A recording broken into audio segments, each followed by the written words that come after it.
Guys, sa mga nagtatanong sa akin about sa affiliate, ito na po yun guys. So, kung makikita nyo yung bago kong account is wala pang 600 followers. So, yan ay pwede nang mag-share ng link kahit wala pang 600 followers. Ibig sabihin nito guys ay yung ating showcase is naka-hidden pa. So, ang pwede lang sa atin, link pa lang ang pwede nating pagkakitaan. Yung yellow basket ay wala pa siya kasi nga wala pa tayong 600 followers. So, ganito siya guys. Para makapag-share, mas maganda guys kung ang inyong account ay nasa 600 followers na more than. Mas maganda para may yellow basket na kagad kayo. At paano kikita kung wala pang 600? Kahit mag-share lang ng link, ganito siya guys ang gagawin nyo. So, punta kayo sa aking shop, for example. Ayan, ito yung account mo. Halimbawa, account mo to. So, punta ka dito sa home. Ayan. Then, research ka guys ng, ayan, sa search bar. So, may makita ka dyang konsumo shop. So, click mo yung konsumo shop. So, kung wala namang naka-ready dyan sa search bar mo, is i-type mo tong konsumo shop. So, ito yung ayan yung makikita mo. So guys, pag i-open mo tong konsumo shop is shop, ayan, makikita mo. At yung mukha ko ang makikita mo nyo dyan. So ngayon, pag i-click nyo tong shop, ayan. Yung shop na yan ay may mga makikita kang products, iba't ibang products. So, more on household products talaga ako nakafocus dito guys. So, may mga wellness products, yes, onhan ko yan. At yung mga ibang products. Ngayon, example natin tong coffee.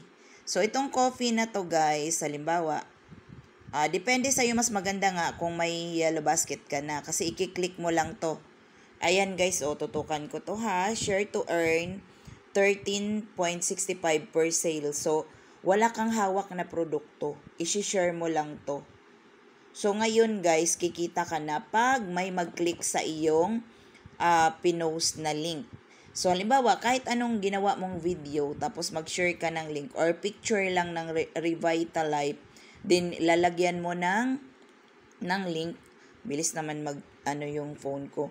So, ngayon guys, ganito siya. I-click mo tong arrow na to. Pwede yan. Mas maganda pag itong arrow na to ang i-click mo. Wait lang guys. Mas maganda pag itong arrow na to ang i-click mo kasi, diba, yan, yung arrow na yan, ang i-click mo, ayan. So, may makikita kang copy link. So, i-click mo lang yung copy link. Then, may nakalagay, share to earn commission. So, pag i-click mo naman yan dire-diretso, mapunta yan sa showcase mo. Ngayon, guys, nakopy mo na yung link.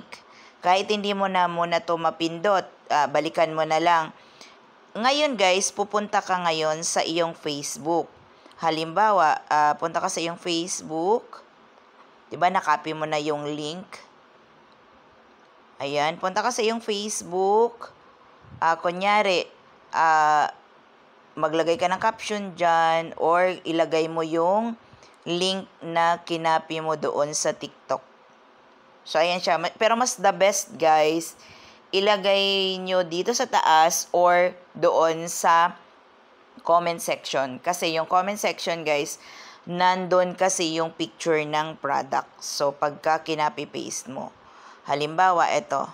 Kunyari, i-post ko lang to sample. Wait lang, guys, ha. Disregard muna natin to. Uy, ano yun? So, ngayon, halimbawa, kunyari, itong ano na to. I-share ko lang sa inyo yung aking itong picture ko na to. For example, picture o video. So, ilalagay ko yan dyan. Itong kinapi-paste ko. Kasi matik na yun, guys, eh. Same device naman yung ginamit mo. So, yan. I-copy-paste mo lang and then diba, na-post mo na. Lalabas ngayon si Ganoderma. So, pag once na may pumansin dyan sa content mo, i-click lang yan, makakapag-order na siya. And then, dahil ikaw ang nag-share ng link, sa'yo yun, mapupunta yung commission. So, ganyan lang po siya kasimple. So, ayan na guys, sipagan lang natin sa pagko-content, pag-share ng link. Kung wala ka pang 600 followers, share link lang, at kahit may 600 followers ka na, ganyan lang din naman ang gagawin. So, ganyan lang po siya kasimple. Depende kung anong video ang gagawin. So, ayan na guys, na-share ko na sa inyo, at grabe na ang eye bag ko. Grabe ang eye bag ko ngayon. Dahil lagi ako nagpupuyat, nagpo-focus talaga ako sa aking affiliate link.